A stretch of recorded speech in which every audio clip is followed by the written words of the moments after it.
Questions for Coach? In the front row, Dave. David McMenamin, ESPN. Ty, it was a 3-point game early on in the fourth quarter, and they were able to open it up. Where do you think the Warriors ran away with it? And also, can you just sum up what this season meant to you? I think we had a couple turnovers. I mean, we didn't have a lot in the second half. A couple turnovers, a couple bad shots, and that led to them getting out on the break and getting out in transition. As far as this season, I'm proud of our guys for being a resilient group and staying the course. Even when it didn't look great, during the regular season when we, hit a drought and we lost some games, I thought when we got healthy, we got our mind right. We stayed the course, and once we got to the playoffs, we really performed. And tonight you got to give them credit. They beat us, and they're a good team, and that's about it. Quick follow-up. It's a 4-1 series, but how do you view the gap between the Cavs and the Warriors? I think, the first two games, and we talked about last year, you can go over all the shooting rounds and walkthroughs you want to go through, but until you actually get on the floor and play against this team, it's tough. And,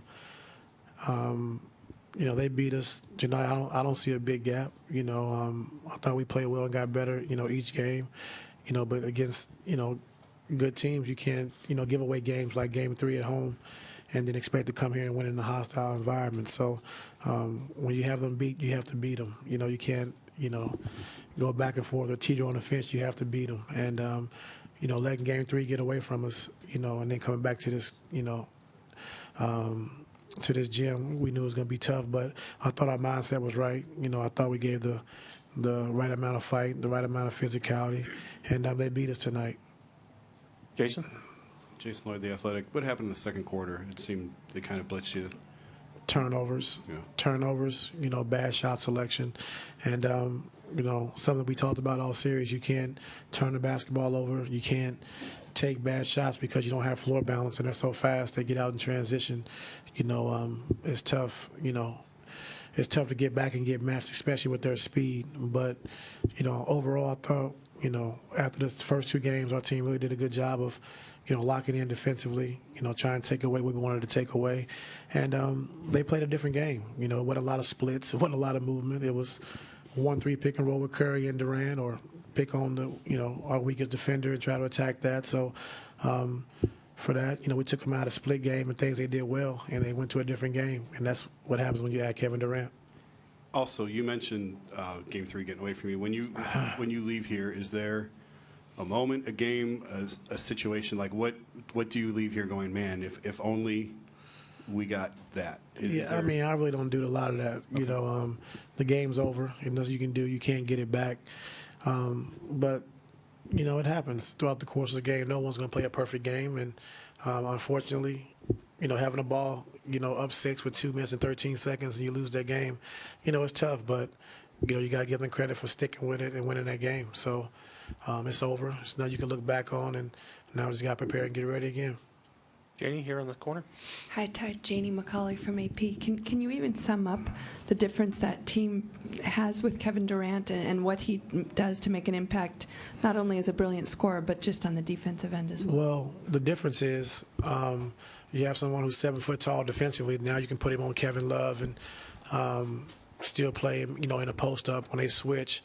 But, offensively, we guarded them well, the last 3 games, and you see what they started to do. They started to go to 1-3 pick and roll with Steph Curry and Durant, which I think might be one of the most unstoppable 1-3 pick and rolls in our league. And they waited till late to do it. They should have, but that's a tough play to stop. And they went, posting Kevin Durant in the mid post. We guarded him pretty good. He still shot over top of us. And, when you add a guy like that who's a great scorer, probably one of the best scorers our league has seen, that's the difference that he makes. When they get, when you hold Clay to 11 points and now you need another guy to step up and score the basketball, Kevin Durant is a great option to have. Rachel? Ty, did you have any sort of moment with the team after the game in the locker room, or will you do that on the plane? We had a moment. I broke down, so I couldn't really finish my speech. A lot of guys cried because, they wanted it bad. And, That's all you can ask. If you give all your effort and all the fight and all the heart you got, it doesn't necessarily mean you're going to win. And that's what's tough about sports. And I credit our guys. I thought they gave everything they had, and we fought, we competed, and we never gave in. But they beat us. What was the part that made you emotional? Just losing. It's tough. My first time being in this position as a head coach, and you get the guys here, and you play in the finals, and you're starting to play better and play well, and then you look up, the season's over, and it's just tough for me because I know all the fight these guys have, and how much they wanted to win, and when you come up short like this, it's just tough. Robert, last question. Robert Littell, Black Sports Online. Like you talked about, the first 2 games, very hard to adjust to the Warriors' speed, and your role players were having some struggles. But they played really well these last 3 games, specifically J.R. Smith and Tristan Thompson. Kyrie and LeBron gets a lot of the press. Could you just talk about those 2 in the way they played tonight? Well, J.R. and Tristan, since Game 3 has been great, and just it's funny because I played this game before, and I've seen situations where people like to make adjustments and blame it on one guy, but I'm not like that. And JR and Tristan, they got us here. Those are my guys. I wasn't gonna sit them on the bench and start someone else. If it didn't go well, we could always adjust. But those guys have been in the trenches, and we fought all 3 years since I've been here, and they came out and they performed, and that's what they do. I mean, you can have a couple bad games. They're human. They're not gonna have great games every single night, and I'm just happy for those 2 guys to be able to bounce back these last 3 games and play well. Coach, thank you. Yeah. LeBron James will be next.